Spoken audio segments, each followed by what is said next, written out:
ইন্দাসে CJP আন্দোলনকারীর বাবাকে পিটিয়ে খুনের অভিযোগ। বাড়িতে গেলেন সিপিএম নেতা শতরূপ ঘোষ ও ময়ূক বিশ্বাসরা। মৃতের বাড়িতে যায় এসএফআই নেতৃত্ব।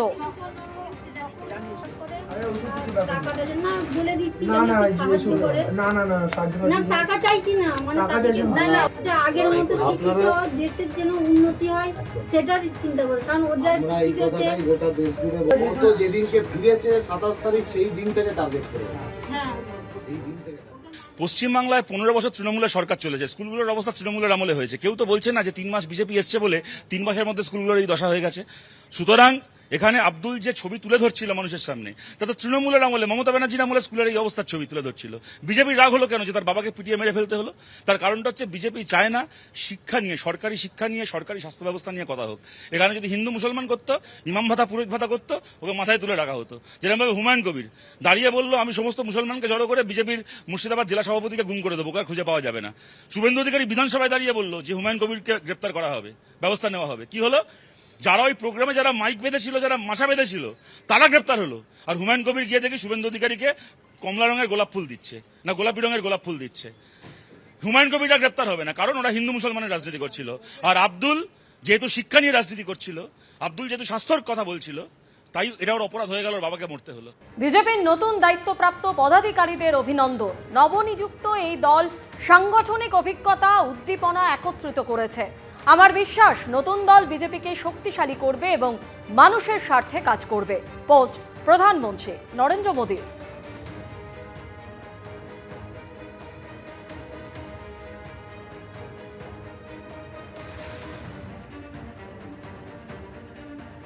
বিজেপি সভাপতি নীতিন নবীনের নতুন সর্বভারতীয় টিম। নতুন জাতীয় সম্পাদক হলেন মনোজ টিগ্গা। নতুন সর্বভারতীয় সহসভাপতি হলেন মধুচন্দা কর। স্মৃতি ইরানির প্রত্যাবর্তন হলো, জাতীয় সাধারণ সম্পাদক পদে ফিরিয়ে আনা হলো তাকে। অমিত মালব্যকে সরিয়ে দেওয়া হলো তার পদ থেকে, সেই জায়গায় আইটি সেলের প্রধান করা হলো দীপক মাহাস্কেকে। বিজেপির নতুন কোষাধ্যক্ষ হলেন পীযূষ গোয়েল। নতুন সাধারণ সম্পাদক হলেন স্মৃতি ইরানি, বিপ্লব দেব। সর্বভারতীয় সহসভাপতি বসুন্ধরা রাজে সিন্ধিয়া, রাম মাধব।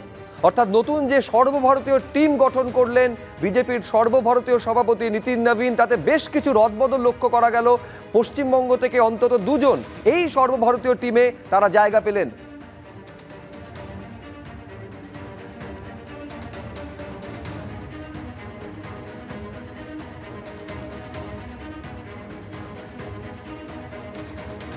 আধিকারিকভাবে জানতে পারিনি, তাও যদি দল আমার উপরে আস্থা বিশ্বাস যদি করে থাকে, তাহলে দায়িত্ব যদি আমাকে দিয়েছে সাধারণ কেন্দ্রীয় সম্পাদক হিসাবে, তাহলে নিশ্চিতভাবে আমাকে দল, আমার কেন্দ্রীয় নেতৃত্ব যা দিয়েছে, রাজ্য নেতৃত্বের সহযোগিতায়, তাহলে নিশ্চিতভাবে আমাকে যে দায়িত্ব দেওয়া হবে সেটাকে আমি মানে অনেস্টলি সেই দায়িত্বটাকে পালন করব। দল যা বলবে সে অনুযায়ী কাজটা করব। মালদায় তৃণমূলের বিরুদ্ধেই তৃণমূলের ভোট, হাত মেলালো কংগ্রেস।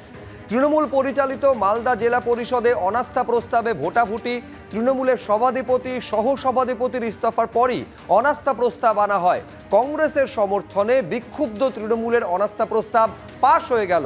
তৃণমূলের বিরুদ্ধেই অনাস্থা আনলো তৃণমূল। বিজেপির 4 জন সদস্য গড় হাজির ছিলেন। 19 জন বিক্ষুব্ধ তৃণমূলের সঙ্গে অনাস্থা প্রস্তাবে 5 জন কংগ্রেস সদস্য ভোট দেন।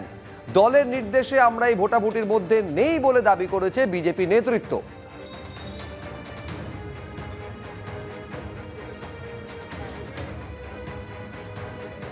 মালদা জেলা পরিষদ যেভাবে দুর্নীতিযুক্ত হয়ে পড়েছিল, এখানে সভাধিপতি সহকারী সভাপতির বিরুদ্ধে যে অনাস্থা ছিল, এই অনাস্থাকে কংগ্রেস সাপোর্ট করেছে এবং দুর্নীতির বিরুদ্ধে আমরা চাই যে মালদায় যে জেলা পরিষদ আগামী দিনে গঠন হতে চলেছে সেটা যাতে স্বচ্ছভাবে চলে, এবং সেই কারণে অনাস্থাকে ফেভার করার জন্য কংগ্রেসের আমাদের 5 জন মেম্বার আজকে সাপোর্ট। ফলে বুঝতে পারছেন তৃণমূলের বিরুদ্ধে অনাস্থা প্রস্তাব তৃণমূলই আনছে, আর সেখানে হাত মেলাচ্ছে কংগ্রেস। এই ছবি মালদা জেলা পরিষদে দেখা গেল, যেখানে তৃণমূল পরিচালিত এই জেলা পরিষদ, সেখানে অনাস্থা প্রস্তাব আনা হলো তৃণমূলেরই তরফে, যার ভিত্তিতে ভোটাভুটি হলো। তৃণমূলের সভাধিপতি সহসভাধিপতির ইস্তফার পরই এই অনাস্থা প্রস্তাব আনা হয়। কংগ্রেস এবং তৃণমূল কংগ্রেসের আরেক পক্ষ অনাস্থা করছে সেই সভাধিপতির বিরুদ্ধে। যারা দায়িত্বে ছিলেন সভাধিপতি, তারা ব্যাপকভাবে দুর্নীতি করেছেন এবং যারা টাকার ভাগ পায়নি, তারা এখন সোচ্চার হয়েছে যে আমরা ক্ষমতায় আসব, সভাধিপতি গঠন করে আবার টাকা দুর্নীতি করব। যারা এখানে দুর্নীতি করে গেছে তারা ছাড় পাবে না, তার পূর্ণ তদন্ত হবে, এবং যারা ভাবছে আমরা এসে ক্ষমতায় দুর্নীতি করব তারা মূর্খের স্বর্গরাজ্যে বাস করছে। ইন্দাসে সিজেপি আন্দোলনকারীর বাবাকে পিটিয়ে খুনের অভিযোগ, বাড়িতে গেলেন সিপিএম নেতা শতরূপ ঘোষ ও ময়ূক বিশ্বাসরা। মৃতের বাড়িতে যায় এসএফআই নেতৃত্ব। টাকাটা না বলে দিচ্ছি যে একটু সাহায্য করে। না টাকা চাইছি না, মানে না আগের মতো শিক্ষিত দেশের যেন উন্নতি হয় সেটার চিন্তা করে, কারণ ওদের আমরা এই কথাটাই গোটা দেশ জুড়ে ও তো যেদিনকে ফিরেছে 27 তারিখ সেই দিন থেকে টার্গেট করে রেখেছে। হ্যাঁ এই দিন থেকে পশ্চিমবাংলায় 15 বছর তৃণমূলের সরকার চলেছে, স্কুলগুলোর অবস্থা তৃণমূলের আমলে হয়েছে। কেউ তো বলছে না যে 3 মাস বিজেপি এসছে বলে 3 মাসের মধ্যে স্কুলগুলোর এই দশা হয়ে গেছে। সুতরাং এখানে আব্দুল যে ছবি তুলে ধরছিল মানুষের সামনে, তা তো তৃণমূলের আমলে, মমতা ব্যানার্জির আমলে স্কুলের এই অবস্থার ছবি তুলে ধরছিল। বিজেপির রাগ হলো কেন যে তার বাবাকে পিটিয়ে মেরে ফেলতে হলো? তার কারণটা হচ্ছে বিজেপি চায় না শিক্ষা নিয়ে, সরকারি শিক্ষা নিয়ে, সরকারি স্বাস্থ্য ব্যবস্থা নিয়ে কথা হোক। এখানে যদি হিন্দু মুসলমান করতো, ইমাম ভাতা পুরোহিত ভাতা করতো, ওকে মাথায় তুলে রাখা হতো। যেরকমভাবে হুমায়ুন কবির দাঁড়িয়ে বললো আমি সমস্ত মুসলমানকে জড়ো করে বিজেপির মুর্শিদাবাদ জেলা সভাপতিকে গুম করে দেবো, ওকে খুঁজে পাওয়া যাবে না। শুভেন্দু অধিকারী বিধানসভায় দাঁড়িয়ে বললো যে হুমায়ুন কবিরকে গ্রেপ্তার করা হবে, ব্যবস্থা নেওয়া হবে। কি হলো? যারা ওই প্রোগ্রামে যারা মাইক বেঁধেছিল, যারা মাশা বেঁধেছিল, তারা গ্রেপ্তার হলো। আর হুমায়ুন কবির গিয়ে দেখি শুভেন্দু অধিকারীকে কমলা রঙের গোলাপ ফুল দিচ্ছে, না গোলাপি রঙের গোলাপ ফুল দিচ্ছে। হুমায়ুন কবিররা গ্রেপ্তার হবে না, কারণ ওরা হিন্দু মুসলমানের রাজনীতি করছিল। আর আব্দুল যেহেতু শিক্ষা নিয়ে রাজনীতি করছিল, আব্দুল যেহেতু স্বাস্থ্যর কথা বলছিল, তাই এটা ওর অপরাধ হয়ে গেল, ওর বাবাকে মরতে হলো। এবিপি আনন্দ, এগিয়ে থাকে, এগিয়ে রাখে।